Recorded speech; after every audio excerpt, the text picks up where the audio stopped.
Before seeing very old YouTube I did about Abu Mazen, let us hear to you, Susan, and anyone else who's calling for a ceasefire. Hamas is holding 134 Israeli hostages, innocent civilians who were brutally taken from their homes by a sinister terror organization. A 1-year-old baby is being held in Gaza as we speak. A 1-year-old baby. Can you grasp that, Susan? We were forced into this war when over 1,200 Israelis were murdered by Hamas. Women were raped, men were beheaded, whole families were being burned alive, and Hamas has vowed to do it again. Just yesterday, Hamas shot missiles at Israel, forcing hundreds of thousands of Israelis, including my nephews in Ashkelon, to run for shelter on the morning of Shabbat, shivering in fear. Do you know any other country that would tolerate 20 years of rockets towards its people? Israel has repeatedly offered a ceasefire in exchange of the safe return of the hostages, and Hamas has refused again and again. Hamas could have ended this war at any time. If you define yourself as a human rights activist, ask, what about the hostages? How about calling for Egypt to provide safe passage for the displaced Palestinians? What about demanding the Palestinian Authority to stop paying terrorists for murdering Jews, to spend the money they get from the entire world on peace and prosperity and not on terror and hatred? You have lost touch with reality. 5 countries are attacking Israel as we speak, and you still think Israel is the aggressor.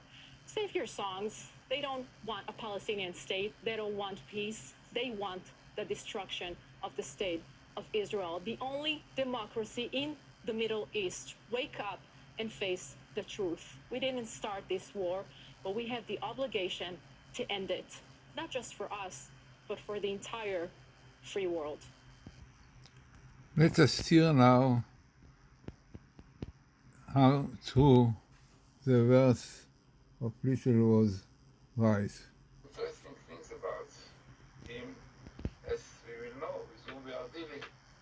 Now, as we know quite well about Abu Mazen, who declares that he wants all the prisoners, the terrorists, to be released. He will not do agreement without it because, as he said, they are the heroes of the Palestinians and they are holy and they have to be released. So terrorists, terrible, cruel people who murder in cold blood Jewish people, for him are heroes. Even streets in his place, he calls in the name of those suiciders.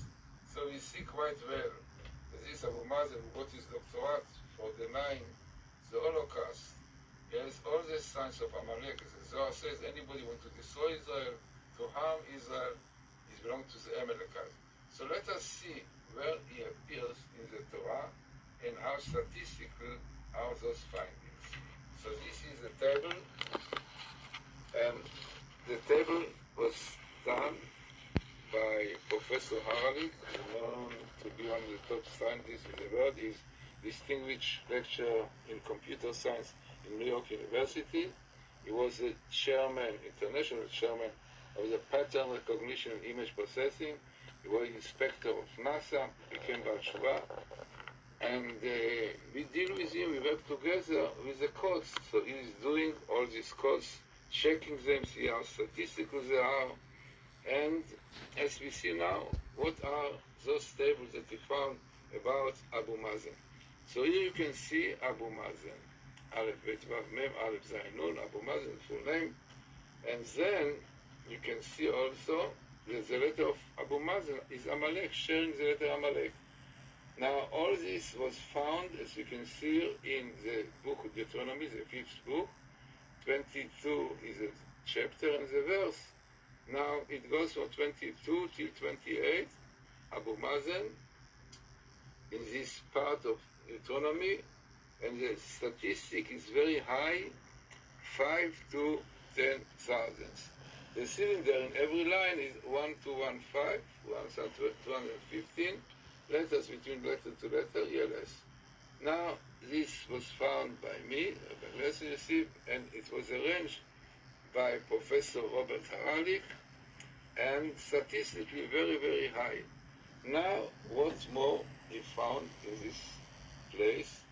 So, this is what he found. This is the second thing he found, and this is a table which has more words,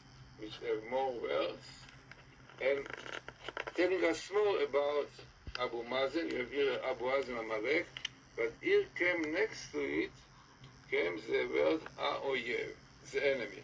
Now we know quite well that the expression Oyev, enemy in Hebrew, refers mainly to the Arabs, to Ishmael, while Soneh to Edom, this Rabbeinu Bechaya says. Because Oyev represents very, very cruel enemy, which really is based on the word Oy, wow, yeah. And this is what Bilam saw in future, in the end of time, he says, Oy mi ichye misumokel, who will live in the time the two nations with the name Kel in them will fight one with the other. So here you have Abu Mazen with Amalek, as we said, a very cruel person.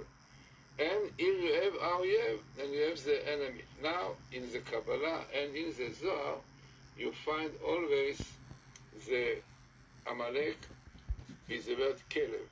There is mystical explanation why the dog is represents Amalek.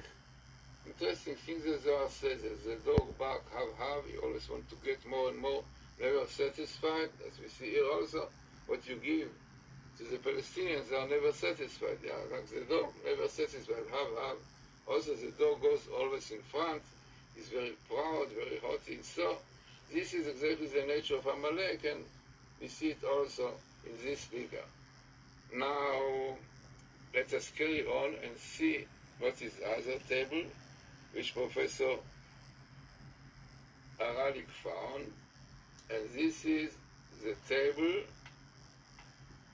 which is, as we see now, which also have more important teaching in it.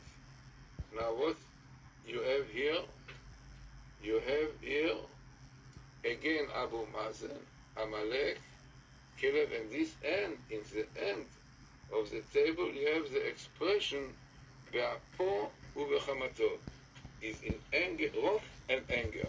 Wrath and anger. Now why it is so important?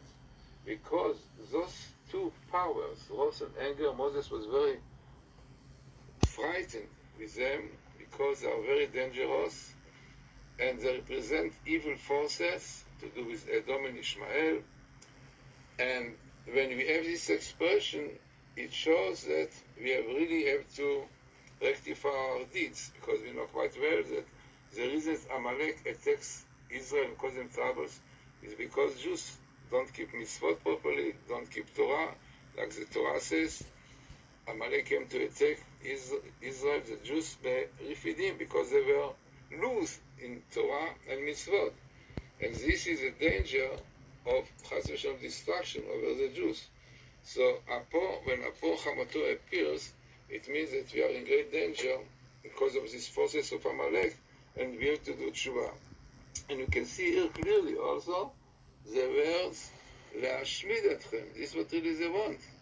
They say clearly, especially the Hamas, say they want to destroy them. They want to destroy Israel. And in the Patach also, before the edge is part of it, they don't want to recognize Israel, להשמיד אתכם. So, very important table that we see here, all appears in the same place that we saw before in Deuteronomy, and telling us that we are in great danger from this leader. By the way, the Gimatria of Abu Mazen with the Kolel is Hamas 108, which also shows some connection between him and the Hamas. And this is really what we have to be, to do, to keep Torah and mitzvot, and then we'll be saved from all these problems. No politics, nothing will help, only doing tshuva.